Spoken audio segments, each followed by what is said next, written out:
Class 12th में है topic basic of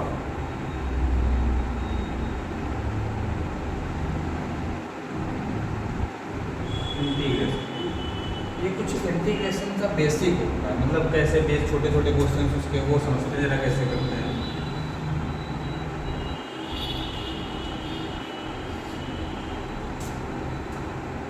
जैसे इसमें आता है इंटीग्रेशन में इंटीग्रेशन 1 में x प्लस का 1 इंटू डी। ठीक है, कुछ ऐसे क्वेश्चन हैं तो यहाँ पे एक्स स्क्वायर कर लेते। ठीक, अब आपका क्वेश्चन बन जाएगा एक्स स्क्वायर प्लस 1, इसका इंटीग्रेशन करेंगे तो ये कुछ आएगा इस टाइप से कि इसमें हमें करना क्या है कि एक्स स्क्वायर यहाँ पे प्लस 1 और इसमें प्लस 1 कर देना है। एक्स स्क्वायर प्लस 1 अपॉन में एक्स स्क्वायर प्लस 1, हमने यहाँ पे प्लस 1 किया और यहाँ पे माइनस 1 कर दिया। न्यूमरेटर में हम प्लस 1 कराएंगे और माइनस 1 कब, जब हमारे पास में कुछ ऐसी कंडीशन बन रही होगी। अब इसमें हमें यहाँ पे दो पार्ट हो गए हैं, दोनों पार्ट को अलग अलग नोट कर लीजिएगा। एक्स स्क्वायर प्लस 1 अपॉन में x square plus 1 into d x minus integration 1 upon x square plus 1 into d x. अब इसको जरा सॉल्व करना है, ये कैंसिल होने का 1 आ जाएगा तो ये आएगा 1 इंटू डी एक्स माइनस ये आपका बनेगा 1 upon x square plus 1 into d x. 1 means होता है 1 का स्क्वायर हम 1 लिखते हैं। ठीक है, तो 1 का इंटीग्रेशन होता है x minus 1 upon x square plus 1, इसका इंटीग्रेशन होता है tan इनवर्स x।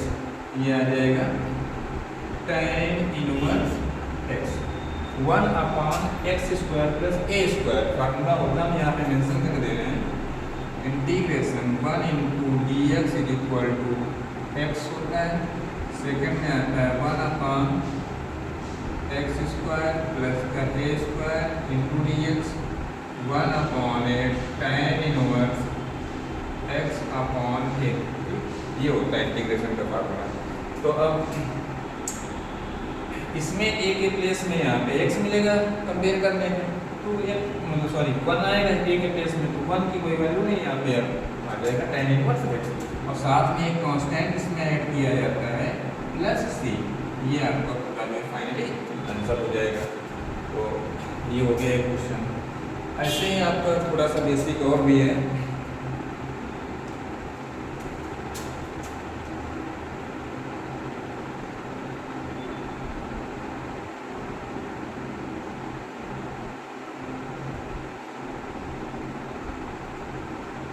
समथिंग ये क्वेश्चन दिया हुआ है,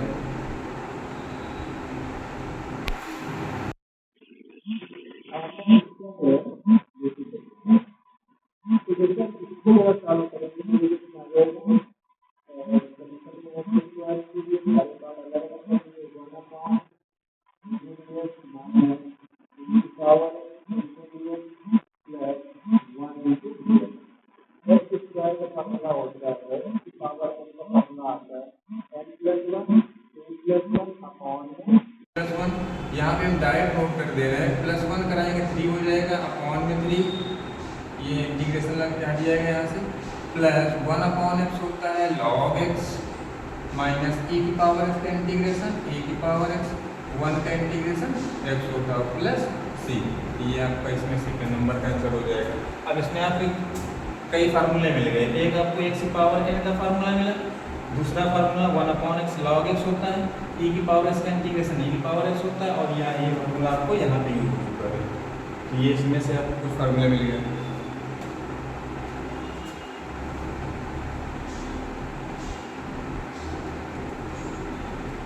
एक और एग्जाम्पल समझ लेते हैं, इंटीग्रेशन साइन एक्स प्लस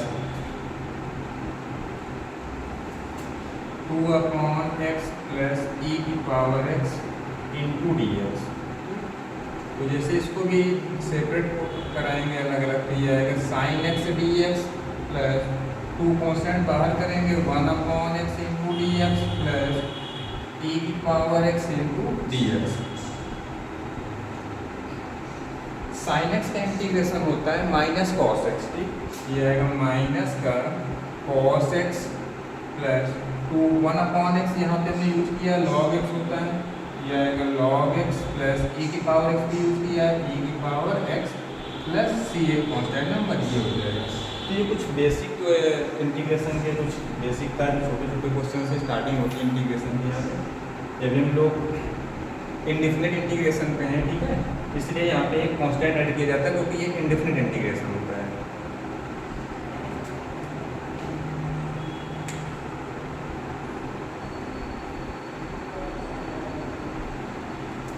तो ये सारी चीज़ें क्लियर हो गई सभी को। अच्छा, अब एक चीज़ आप ध्यान रखिए जो है आप लोग, क्योंकि जब तक आप खुद भरोसा नहीं करोगे अपने आप में, जब तक आपको खुद पे भरोसा नहीं है तब तक आप जो है कुछ भी मोस्टली आप कर ही नहीं सकते हैं। समझो कुछ भी करने का, एजुकेशन से बात कर रहे हैं तो आप एजुकेशन में आपको भरोसा होना चाहिए। आप अगर इस क्वेश्चन को सॉल्व कर रहे हैं तो आपको इतना भरोसा होना चाहिए कि हमारा सोल्यूशन सही है। जिस दिन आपको अपने आप पे भरोसा हो गया उस दिन आप कभी गलत हो ही नहीं सकते। आपको अपनी हर एक चीज़ वहाँ पे बिल्कुल फैक्ट टू फैक्ट क्लियर हो जाती है। आप सोल्यूशन करोगे, आपको भरोसा है कि नहीं हमारा सोल्यूशन सही है, तो आप उतने में जो है अपना सोल्यूशन कर ले जाओगे।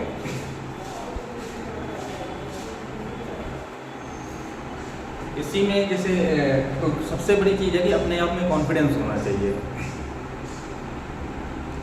जैसे कहावत है कि खुद पर भरोसा करने का हुनर सीख लीजिए, खुद पर भरोसा करने का हुनर सीख लीजिए।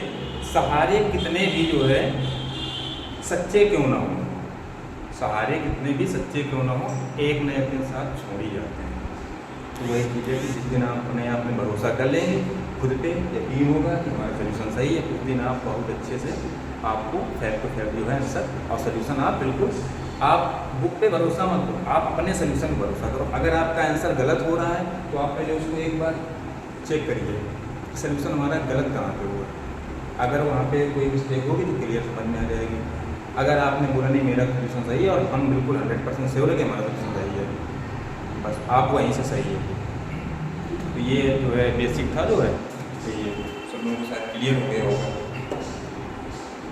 ठीक है, फिर तो मिलते हैं अगले नेक्स्ट वीडियो में।